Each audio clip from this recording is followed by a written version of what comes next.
ನೀವೇನಾದರೂ ಈ ವರ್ಷ ಒಂದು ಸ್ಮಾರ್ಟ್ಫೋನ್ನ ಪರ್ಚೇಸ್ ಮಾಡಬೇಕು ಅಂತ ಯೋಚನೆ ಮಾಡ್ತಾ ಇದ್ರೆ ಆ ಒಂದು ಯೋಚನೆಯನ್ನೇ ಬಿಟ್ಬಿಡಿ. ಏನಕ್ಕೆ ಅಂದರೆ ಈ ವರ್ಷ ಎಲ್ಲ ಸ್ಮಾರ್ಟ್ಫೋನ್ ಬ್ರ್ಯಾಂಡ್ಗಳು ಕೂಡ ಅವರ ಸ್ಮಾರ್ಟ್ಫೋನ್ ಬೆಲೆಯನ್ನು ಸಿಕ್ಕಾಪಟ್ಟೆ ಜಾಸ್ತಿ ಮಾಡಿದ್ದಾರೆ. ಬರೀ 500,000 ರೂಪಾಯಿ ಜಾಸ್ತಿ ಮಾಡಿದರೆ ತಲೆ ಕೆಡಿಸ್ಕೊಳ್ಳುವಂಥ ಅವಶ್ಯಕತೆ ಇರಲಿಲ್ಲ. ಬಟ್ ಈ ಬ್ರ್ಯಾಂಡ್ಗಳು ಎಷ್ಟು ಜಾಸ್ತಿ ಮಾಡವ್ರೆ ಅಂದರೆ ಅದು ನೋಡಿದ್ರೆ ತಲೆ ಕೆಟ್ಟೋಗ್ಬಿಡುತ್ತೆ. ಬರೀ ಹೊಸ ಫೋನ್ಗಳಷ್ಟೇ ಅಲ್ಲ, ಹಳೆ ಫೋನ್ಗಳ ಪ್ರೈಸನ್ನು ಕೂಡ ಜಾಸ್ತಿ ಮಾಡಿದ್ದಾರೆ. ಮುಂಚೆ ಪ್ರೈಸ್ ಎಷ್ಟಿತ್ತು, ಈಗ ಎಷ್ಟಾಗಿದೆ ಪ್ರೈಸು, ಕಂಪ್ಲೀಟ್ ಮಾಹಿತಿನ ತಿಳಿಸ್ಕೊಡ್ತೀನಿ. ಹಾಯ್, ನಾನು Sandeep from tech in Kannada. ಈ ವಿಡಿಯೋ ಶುರು ಮಾಡೋದಕ್ಕಿಂತ ಮುಂಚೆ ನೀವಿನ್ನೂ ನಮ್ಮ tech in Kannada YouTube channel subscribe ಮಾಡ್ಕೊಂಡಿಲ್ಲ ಅಂದರೆ ಈಗಲೇ ಸಬ್ಸ್ಕ್ರೈಬ್ ಮಾಡ್ಕೊಳ್ಳಿ ಮತ್ತು ಬೆಲ್ ಐಕಾನ್ ಕೂಡ ಕ್ಲಿಕ್ ಮಾಡ್ಬೋದು. ಬನ್ನಿ ಡೈರೆಕ್ಟಾಗಿ ಶುರು ಮಾಡೋಣ. ನಾನು ಈಗ ಒಂದು 3-4 ತಿಂಗಳ ಮುಂಚೆ ಒಂದು ವಿಡಿಯೋ ಮಾಡಿದ್ದೆ, ಬೆಸ್ಟ್ ಫೋನ್ಸ್ ಅಂತ. ಯಾವ ಪ್ರೈಸ್ ರೇಂಜಲ್ಲಿ ಯಾವ ಫೋನ್ ತೊಗೊಂಡ್ರೆ ಒಳ್ಳೆಯದು ಅಂತ. ಆ ಟೈಮಲ್ಲಿ 7,500 8,000 ರೂಪಾಯಿ ಒಳಗೂ ಸಹ ನಮಗೆ ಎಂಟ್ರಿ ಲೆವೆಲ್ 5G ಫೋನ್ಗಳು ಸಿಗ್ತಾ ಇತ್ತು. ಲಿಸ್ಟ್ ಮಾಡಿದ್ದೆ ನಾನು. ಬಟ್ ಈಗ ನೀವು 10,000 ರೂಪಾಯಿ ಒಳಗೆ 5G ಫೋನ್ ಪರ್ಚೇಸ್ ಮಾಡೋದಕ್ಕೆ ಆಗಲ್ಲ. ಒಳ್ಳೆ ಬ್ರ್ಯಾಂಡಲ್ಲಿ ಸಿಗೋದೇ ಇಲ್ಲ. ಎಲ್ಲ 10,000 ರೂಪಾಯಿ ಮೇಲಕ್ಕೆ ಹೋಗಿದೆ. ಯಾವುದೋ ನಾರ್ಮಲ್ ಬ್ರ್ಯಾಂಡಲ್ಲಿ ಸಿಗ್ಬೋದು, ಇನ್ಫಿನಿಕ್ಸು, ಟೆಕ್ನೋ, ಲಾವಾ, ಈ ಬ್ರ್ಯಾಂಡ್ಗಳದ್ದು 10,000 ರೂಪಾಯಿ ಒಳಗೆ ಫೋನ್ ಸಿಗ್ಬೋದು. ಬಿಟ್ಟರೆ ಒಳ್ಳೊಳ್ಳೆ ಬ್ರ್ಯಾಂಡಿಂದ ಯಾವುದು ಸಹ 10,000 ರೂಪಾಯಿ ಒಳಗೆ ಫೋನೇ ಇಲ್ಲ. ಒಂದು ಎಕ್ಸಾಂಪಲ್ ಕೊಡ್ತೀನಿ. ಈ ಪೋಕೋ C75 5G ಈ ಒಂದು 6 ತಿಂಗಳು ಮುಂಚೆ 8,500 ಇತ್ತು. ಬ್ಯಾಂಕ್ ಆಫರ್ ಎಲ್ಲ ಸೇರಿ 7,500 ರೂಪಾಯಿಗೆ ಪರ್ಚೇಸ್ ಮಾಡ್ಬೋದಾಗಿತ್ತು. ನಾನು ಇದನ್ನು ಕಳೆದ ಬೆಸ್ಟ್ ಫೋನ್ಸಲ್ಲಿ ಹೇಳಿದ್ದೆ, 7,500 ರೂಪಾಯಿಗೆಲ್ಲ ಸಿಕ್ಬಿಡುತ್ತೆ ಅಂತ. ಬಟ್ ಈಗ ಆ ಸ್ಮಾರ್ಟ್ಫೋನ್ನ ಬೆಲೆ 11,000 ರೂಪಾಯಿ ಆಗಿದೆ. 7,500-8,000 ರೂಪಾಯಲ್ಲಿ 11,000 ರೂಪಾಯಲ್ಲಿ ಲಿಟ್ರಲಿ ಹತ್ತತ್ರ 3,000-3,500 ರೂಪಾಯಿ ಈ ಸ್ಮಾರ್ಟ್ಫೋನ್ನ ಬೆಲೆ ಜಾಸ್ತಿ ಆಗಿದೆ. 3,000-3,500 ರೂಪಾಯಿ. ಇದೊಂದು ಬ್ರ್ಯಾಂಡ್ ಅಂತ ಅನ್ಕೋಬೇಡಿ ಆಯಿತಾ. ಲಿಟ್ರಲಿ ಸ್ಯಾಮ್ಸಂಗ್ ಅವರು ಕೂಡ ಬೆಲೆಯನ್ನು ಜಾಸ್ತಿ ಮಾಡಿದ್ದಾರೆ. ಈ ಗ್ಯಾಲಕ್ಸಿ F06 5G ಅಂತ ಒಂದು ಸ್ಮಾರ್ಟ್ಫೋನು, ಇದು ಮುಂಚೆ ನೀವು ನಂಬಲ್ಲ 7,500 ರೂಪಾಯಿಗೆ ಲಿಸ್ಟ್ ಆಗಿತ್ತು. ಬರೀ 7,500 ರೂಪಾಯಿಗೆ.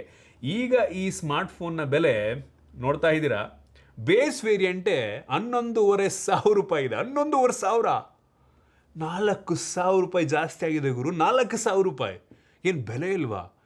7,500 ರೂಪಾಯಿಗೆ ಸೇಲ್ ಆಗ್ತಾ ಇದ್ದಂಥ ಸ್ಮಾರ್ಟ್ಫೋನ್ನ 11,500 ರೂಪಾಯಿಗೆ ಸೇಲ್ ಮಾಡ್ತವ್ರೆ ಅಂದರೆ 500,000 ರೂಪಾಯಿ ಅಲ್ಲ, 3-4-5,000 ರೂಪಾಯಿ ಬೆಲೆ ಜಾಸ್ತಿ ಆಗಿದೆ.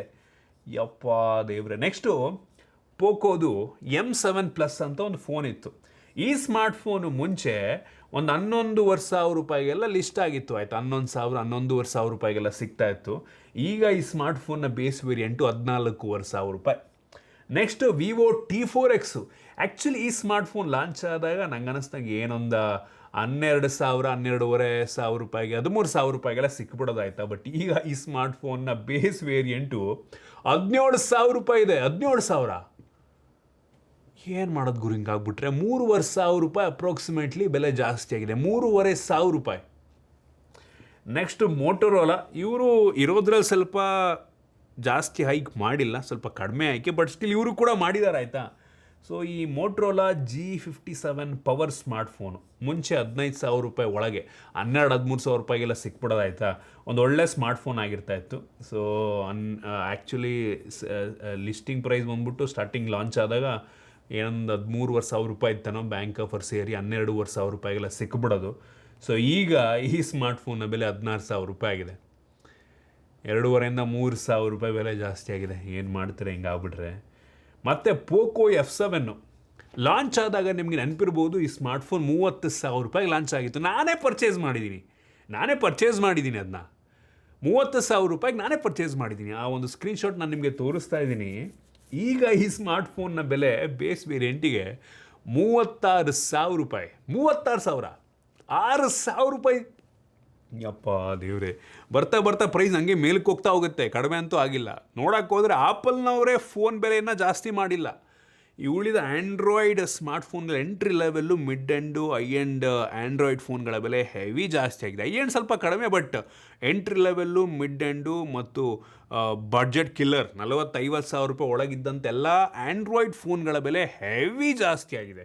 ಏನು ತಗೊಳಕ್ಕಾರಾಗ ಆಗುತ್ತಾ ಅಂತ 36,000 ರೂಪಾಯಿ, 6,000 ರೂಪಾಯಿ ಜಾಸ್ತಿ ಆಗಿದೆ ಗುರು. ಯಪ್ಪ, ನಾನು ಈ ಫೋನ್ನ ಪರ್ಚೇಸ್ ಮಾಡಿ ರಿವ್ಯೂ ಮಾಡಿ ಆಮೇಲೆ ಸೇಲ್ ಕೂಡ ಮಾಡಿದೆ. ಸ್ವಲ್ಪ ಡಿಲೇ ಮಾಡಿದರೆ ಮೋಸ್ಟ್ಲಿ ನಾನು ಸ್ವಲ್ಪ ಪ್ರಾಫಿಟ್ ಆಗ್ತಿತ್ತು, ನಾನು ಪರ್ಚೇಸ್ ಮಾಡಿದ್ದಕ್ಕಿಂತ ಜಾಸ್ತಿ ದುಡ್ಡಿಗೆ ಸೇಲ್ ಮಾಡ್ಬೋದಾಗಿತ್ತು. ಈಗ ಅನ್ನಿಸ್ತಾ ಇದೆ ನನಗೆ. ನೆಕ್ಸ್ಟು OnePlus Nord 5, ಇದು ಕೂಡ ಅಷ್ಟೇ ಲಾಂಚ್ ಆದಾಗ 32,000 ರೂಪಾಯಿ ಆಯಿತು. ನನಗೆ ನೆನಪಿದೆ, ನಾನು ಅನ್ಬಾಕ್ಸ್ ಮಾಡಿದ್ದೀನಲ್ಲ, ಬ್ಯಾಂಕ್ ಆಫರ್ ಸೇರಿದ್ರೆ 30,000 ರೂಪಾಯಿಗೆ ಸಿಗ್ತಾಯಿತ್ತು. ಈಗ ಈ ಫೋನ್ನ ಬೆಲೆ 34,000-35,000 ರೂಪಾಯಿ ರೇಂಜಿಗೆ ಬಂದು ಕೂತಿದೆ. 2,000-3,000 ರೂಪಾಯಿ ಜಾಸ್ತಿ ಮಾಡಿದ್ದಾರೆ. ಯಪ್ಪ, ಇದರ ಜೊತೆಗೆ ಹೊಸ್ದಾಗಿ ಲಾಂಚ್ ಆಗ್ತಿರುವಂಥ ಫೋನ್ಗಳನ್ನೂ ಕೂಡ ಹೆವಿ ಜಾಸ್ತಿಗೆ ಲಾಂಚ್ ಮಾಡ್ತಾ ಇದ್ದಾರೆ, ಹೆವಿ ಜಾಸ್ತಿಗೆ. ಮೊನ್ನೆ T5X ಬಂತು, 20,000ಕ್ಕೆ ಲಾಂಚ್ ಮಾಡೋರೆ. 20,000, 12,000-13,000 ರೂಪಾಯಿಗಿದ್ದಂಥ ಫೋನು ಈಗ 20,000. ಮತ್ತು Nord 6 ಲಾಂಚ್ ಆಯಿತು. OnePlus Nord 6 32,000ಕ್ಕೆ ಲಾಂಚ್ ಆಗ್ತಿದ್ದೆಲ್ಲ ಈ ವರ್ಷ 38,000 ರೂಪಾಯಿಗೆ ಲಾಂಚ್ ಆಗಿದೆ. OnePlus 15R ಅಂತ ಒಂದು ಸ್ಮಾರ್ಟ್ಫೋನು ಮುಂಚೆ 42,000 ರೂಪಾಯಿಗೆ ಆರಾಮಾಗಿ ಸಿಗ್ತಿತ್ತು, 42,000 ರೂಪಾಯಿಗೆ ತಗೋಬೋದಾಗಿತ್ತು. ಈಗ ಆ ಫೋನ್ನ ಬೆಲೆ 49,000-50,000 ರೂಪಾಯಿ ಆಗಿದೆ. OnePlus 15R ಏನು ಮಾಡ್ತೀರಾ ಹಿಂಗಾದ್ರೆ? ಹೆಂಗೆ ಫೋನ್ ತಾಳೋಕ್ಕಾಗತ್ತೆ ಯೋಚನೆ ಮಾಡಿ. ಇದನ್ನು ಗೊತ್ತಿಲ್ಲ, ಅದು ಯಾರನ್ನು ಬ್ಲೇಮ್ ಮಾಡಬೇಕು ನಾವು, ಯಾರನ್ನು ಕೇಳಬೇಕು ನಾವು? ನನ್ನ ಪ್ರಕಾರ ಈ ಬೆಲೆ ಇನ್ನೂ ಜಾಸ್ತಿ ಆದರೂ ಆಗಬಹುದು ಅಂತ ಹೇಳಲಾಗ್ತಾ ಇದೆ. ಇನ್ನೂ ಜಾಸ್ತಿ ಆದರೂ ಆಗ್ಬೋದು. ಈ ರ್ಯಾಮು, ಚಿಪ್ ಶಾರ್ಟೇಜ್ ಇವೆಲ್ಲ ಮೋಸ್ಟ್ಲಿ ರೀಸನ್ಸು. ಈ ಬ್ರ್ಯಾಂಡ್ಗಳೆಲ್ಲ ಒಳ್ಳೆ ದುಡ್ಡು ಮಾಡ್ಕೋತವ್ರೆ. ಸೇಲ್ಸ್ ಕಡಿಮೆ ಆಗಿದೆ, ಹೌದು, 100% ಸೇಲ್ಸ್ ಕಡಿಮೆ ಆಗಿದೆ. ತಗೋತಾ ಇಲ್ಲ ಜನ ಸ್ಮಾರ್ಟ್ಫೋನ್. ಇಷ್ಟೊಂದು ಜಾಸ್ತಿ ಆದರೆ ಅದು ಹೆಂಗಾರ ತಗೋತಾರೆ ನೀವೇ ಯೋಚನೆ ಮಾಡಿ. ಫೋನ್ ತಗೋತಾ ಇಲ್ಲ, ಬಟ್ ಏನು ಸೇಲ್ ಆಗ್ತಾ ಇದೆ ಅದರಲ್ಲೇ ಒಳ್ಳೆ ಪ್ರಾಫಿಟನ್ನು ಮಾಡ್ತಾ ಇದ್ದಾರೆ. ನಾನೆಲ್ಲೋ ಸ್ಟ್ಯಾಟಿಸ್ಟಿಕ್ಸನ್ನು ನೋಡ್ತಾ ಇದ್ದೆ, 20-30% ಸ್ಮಾರ್ಟ್ಫೋನ್ ಸೇಲ್ಸ್ ನಮ್ಮ ದೇಶದಲ್ಲಿ ಕಡಿಮೆ ಆಗಿದೆ. ಹಿಂಗಾದರೆ ಯಾರು ತಾನೇ ಆ್ಯಂಡ್ರಾಯ್ಡ್ ಫೋನ್ನ ಪರ್ಚೇಸ್ ಮಾಡ್ತಾರೆ ಯೋಚನೆ ಮಾಡಿ ನೀವೇ. ಆಪಲ್ನವ್ರು ಜಾಸ್ತಿ ಮಾಡಿಲ್ಲ ಕಂಪ್ಯಾರಿಟಿವ್ಲಿ ನೋಡೋಕ್ಕೆ ಹೋದರೆ. ಆಪಲ್ದು ಹೊಸ ಫೋನ್ ತೊಗೊಳ್ಳೋದಾದರೆ ಪ್ರೈಸ್ ತುಂಬ ಏನು ಜಾಸ್ತಿ, ಒಂದು 3,000 ರೂಪಾಯಿ ಜಾಸ್ತಿ ಮಾಡಿದ್ದಾರೆ iPhone 17ಗೆ ಅಷ್ಟೇ. ಪ್ರೋ ಮ್ಯಾಕ್ಸಿಗೆ ಅಂತ ಏನು ಜಾಸ್ತಿ ಆಗಿದೆ ಅಂತ ಎಲ್ಲೂ ಕೂಡ ಅನಿಸಿಲ್ಲ ನನಗೆ. ಬಟ್ ಈ ಆ್ಯಂಡ್ರಾಯ್ಡ್ನಲ್ಲಿ ಏನಕ್ಕೆ ಅಷ್ಟೊಂದು ಜಾಸ್ತಿ ಮಾಡ್ತಾವ್ರೋ ದೇವ್ರಾಣೆ ಗೊತ್ತಿಲ್ಲ. ಹಿಂಗೆ ಆದರೆ ತುಂಬ ಕಷ್ಟ ಇದೆ. ಪರ್ಚೇಸ್ ಮಾಡೋರಿಗೂ ಕಷ್ಟ, ಕಂಪ್ನಿಗಳಿಗೂ ಕಷ್ಟ. ಮೊನೋಪೊಲಿ, ಡ್ಯೋಪೊಲಿ ಆಗೋ ಚಾನ್ಸಸ್ ತುಂಬ ಜಾಸ್ತಿ. ಸಣ್ಣ ಕಂಪ್ನಿಗಳೆಲ್ಲ ಮುಚ್ಕೊಂಡು ಹೋಗ್ಬಿಡ್ತಾರೆ. ಸಣ್ಣ ಕಂಪ್ನಿ ಮುಚ್ಕೊಂಡು ಹೋಗ್ಬಿಟ್ರೆ ಪ್ರಾಬ್ಲಮ್ ಏನು ಗೊತ್ತಾ? ಈ ದೊಡ್ಡ ಬ್ರ್ಯಾಂಡ್ಗಳು ವಿವೋ, ಓಪೋ, ಸ್ಯಾಮ್ಸಂಗ್ ಇವ್ರದ್ದೆಲ್ಲ ಆಡಿದ್ದೇ ಆಟ ಆಗ್ಬಿಡುತ್ತೆ. ಪ್ರೈಸ್ ಕಡಿಮೆನೇ ಮಾಡಲ್ಲ, ಏನಕ್ಕೆ ಬೇರೆ ಆಪ್ಷನ್ ಇಲ್ವಲ್ಲ, ಕಡಿಮೆನೇ ಮಾಡಲ್ಲ, ಆ ರೀತಿ ಆಗಿಬಿಡುತ್ತೆ. ಆ ರೀತಿ ಆಗಬಾರ್ದು. ಸಣ್ಣ ಬ್ರ್ಯಾಂಡ್ಗಳು ಇರಬೇಕು. ಎಷ್ಟು ಜಾಸ್ತಿ ಬ್ರ್ಯಾಂಡ್ಗಳು ಒಂದು ದೇಶದಲ್ಲಿ ಇರುತ್ತೋ ಅಷ್ಟು ಒಳ್ಳೆಯದು. ಹಿಂಗೆ ಆದರೆ ಈ ಸಣ್ಣ ಬ್ರ್ಯಾಂಡ್ಗಳಿಗೆ ತುಂಬ ಕಷ್ಟ ಇದೆ. ಅವ್ರ ಪ್ರಾಡಕ್ಟ್ ಸೇಲ್ಸ್ ಆಗಲ್ಲ, ಪ್ರಾಫಿಟ್ ಆಗಲ್ಲ, ಜನ ತಗೊಳ್ಳಿಲ್ಲ ಅಂದ್ರೆ ಏನು ಮಾಡೋಕ್ಕಾಗತ್ತೆ? ನೋಡೋಣ ಏನಾಗುತ್ತೆ ಅಂತ. ಇದು ಸದ್ಯದ ಪರಿಸ್ಥಿತಿ. ಈ ವರ್ಷ ನೀವು ಫೋನ್ ತಗೋಬಾರ ಯೋಚನೆ ಮಾಡಿ. ನಮಗೂ ಅಷ್ಟೇ ರಿವ್ಯೂ ಮಾಡ್ಬೇಕಾದ್ರೆ ಎಷ್ಟು ಕಷ್ಟ ಆಗುತ್ತೆ ಅಂದರೆ, ಲಾಸ್ಟ್ ಇಯರ್ ಒಂಥರ ಜಡ್ಜ್ಮೆಂಟ್ ಕೊಡ್ತಾಯಿದ್ವು, ಈ ವರ್ಷ ಇನ್ನೊಂದು ಥರ ಕೊಡ್ಬೇಕು ನಾವು. ಫುಲ್ ಪರ್ಸ್ಪೆಕ್ಟಿವ್ನೇ ಚೇಂಜ್ ಮಾಡ್ಬೇಕು ನಾವು ಜನಗಳದೀಗ. ಮುಂಚೆ 10,000 ರೂಪಾಯಿ ಇದ್ದಂಥ ಫೋನ್ನ ನಾವೀಗ 10,000 ರೂಪಾಯಿಗೆ ಈ ಫೋನ್ ಚೆನ್ನಾಗಿದೆ ಅಂತ ಹೇಳ್ತಾ ಇದ್ದಂಥದ್ದನ್ನು ಈಗ 15,000 ರೂಪಾಯಿ ಅದೇ ಫೋನ್ ಸಿಗ್ತಾ ಇದೆ. ಬಟ್ ಏನೂ ಮಾಡೋಕ್ಕಿಲ್ಲ, ಆಪ್ಷನ್ನೇ ಇಲ್ಲ. ಎಲ್ಲ ಬ್ರ್ಯಾಂಡ್ಗಳು ಅದನ್ನೇ ಮಾಡ್ತಿರೋದ್ರಿಂದ ಏನೂ ಮಾಡೋಕ್ಕಾಗಲ್ಲ. ಆ ರೀತಿ ಪರಿಸ್ಥಿತಿ ಆಗಿಬಿಟ್ಟಿದೆ. ತಲೆ ಕೆಟ್ಟೋಗ್ತಾಯಿದೆ, ನಮಗೆ ರಿವ್ಯೂ ಮಾಡೋಕ್ಕೆ ತಲೆ ಕೆಟ್ಟೋಗ್ತಾ ಇದೆ. ಇದಿಷ್ಟು ಈ ಒಂದು ಸಣ್ಣ ಇನ್ಫಾರ್ಮೇಷನ್ ನಾನು ನಿಮಗೆ ಶೇರ್ ಮಾಡಬೇಕಿತ್ತು. ಐ ಹೋಪ್ ನಿಮಗೆ ಯೂಸ್ಫುಲ್ ಆಗಿದೆ, ಕೆಲವೊಂದು ಹೊಸ ವಿಷಯ ತಿಳ್ಕೊಂಡಿದ್ದೀರಾ ಅಂತ ಅನ್ಕೋತೀನಿ. ಇಷ್ಟ ಆಗಿದ್ರೆ ಲೈಕ್ ಮಾಡಿ, ಶೇರ್ ಮಾಡಿ. ಇದೇ ರೀತಿ ನಮ್ಮ ಬೇರೆ ವಿಡಿಯೋಗಳಿಗೆ ನಮ್ಮ tech in Kannada YouTube channel subscribe ಮಾಡ್ಕೊಂಡಿಲ್ಲ ಅಂದರೆ ಈಗಲೇ ಸಬ್ಸ್ಕ್ರೈಬ್ ಮಾಡ್ಕೊಳ್ಳಿ ಮತ್ತು ಬೆಲ್ ಐಕಾನ್ ಕೂಡ ಕ್ಲಿಕ್ ಮಾಡ್ಬೋದು. ಸಿಗೋಣ ಮತ್ತೆ ಮುಂದಿನ ವಿಡಿಯೋದಲ್ಲಿ.